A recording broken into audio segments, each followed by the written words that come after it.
There are tons of guitar players out there these days who want to develop a faster playing technique. Along with that, there are tons of videos telling you how to do it. A lot of them are really good. But I've also noticed that in a lot of these videos, there's one thing that never gets mentioned. The videos themselves often push the idea of reaching a limit and then pushing further in hopes of breaking through. Now, the problem I have with that is it does not address the reason why you reached a limit in the first place. The problem is that your technique is not allowing you to go any further because there's things that need to be fixed. Let's say, for example, you're working on a lick that's supposed to be played at 6 notes per beat at 130. Along the way, you start slow, you work your way up, and you reach a limit at 110. Anything beyond that is a sloppy mess. Well, the reason why you were able to get to that point is your technique allowed you to. Whatever you're doing that got you to that point is no longer feasible to get you beyond that point. And chances are it's probably small little things. The idea of pushing through and going even further to fix that problem doesn't make any sense.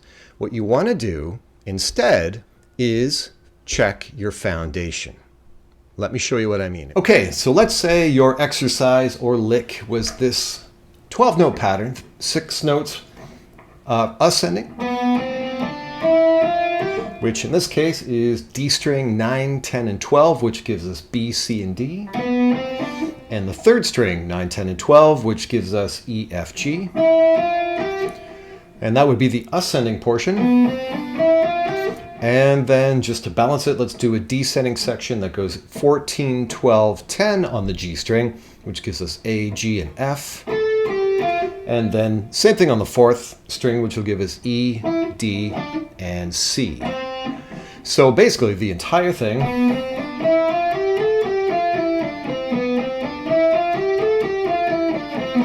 is something like that, right? So you want to be able to... So let's set our metronome to beat like that. And let's say you're working on this and you're not quite getting it at this particular tempo. Right? It's kind of there, it's kind of iffy. What a lot of people are recommending is that you go even further to try to make it more difficult so that when you come back down to this tempo, that things are supposed to feel easier. And you know what? They probably will feel easier. The problem is that the mistakes that you're making at that tempo aren't going to just go away.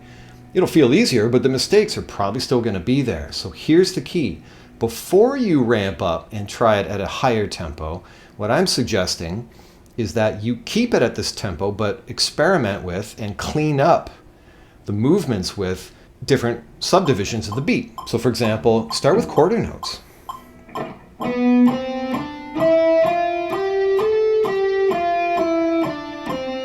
Now, while you're doing this, you're not just randomly playing quarter notes. If you mindlessly do this, your movements are probably going to be somewhat inefficient. What we're really trying to do in this stage is research and development. We're really trying to make sure that our movements are just so, because it's refined movements that allow for higher tempos.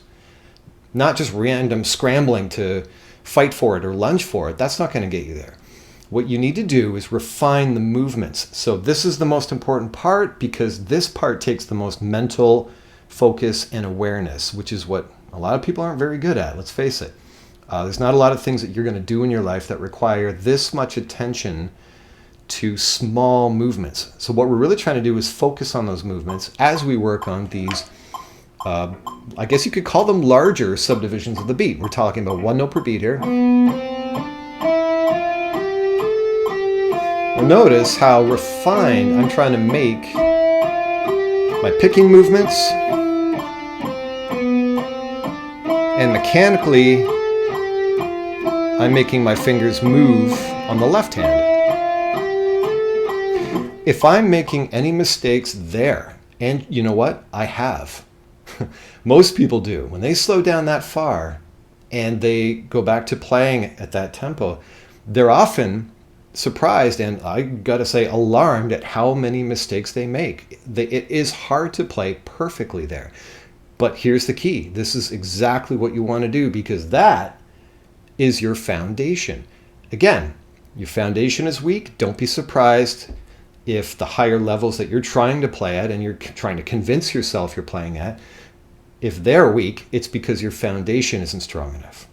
So that's what I would do. I would start with quarter notes. You could even go lower. At this tempo, you could get away with half notes, which is probably a bit harder.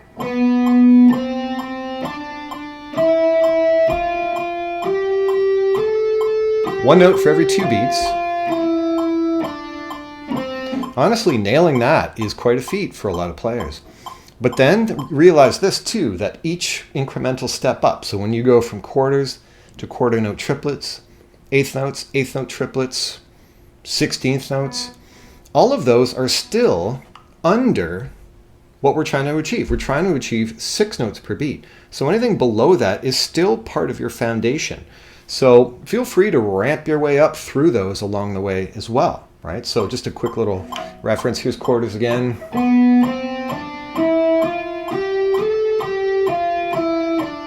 Quarter note triplets.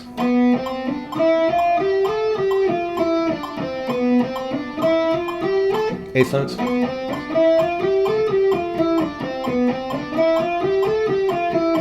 Eighth note triplets. 16s. If you're feeling particularly, adventurous, you can attempt 5 notes per beat, but with something like this, it's actually super, super difficult, but it's worth it if you can stand a little bit of self-torture. But those levels on their own, minus the 5s, those levels on their own are going to prepare you a lot better for playing 6 notes per beat.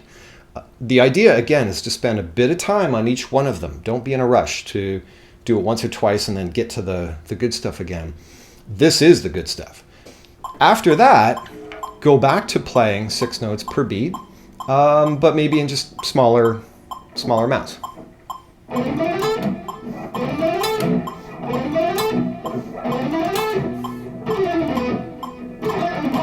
Oop, see right there? Not so good. Let's fix it.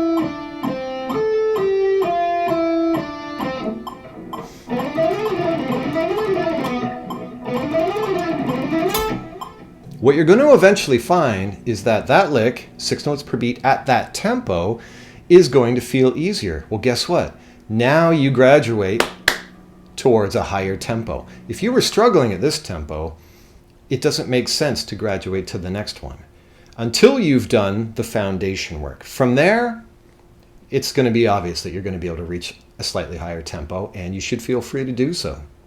I think you're going to find that this tweak to your practice is going to help you to achieve the tempos that you've been striving for.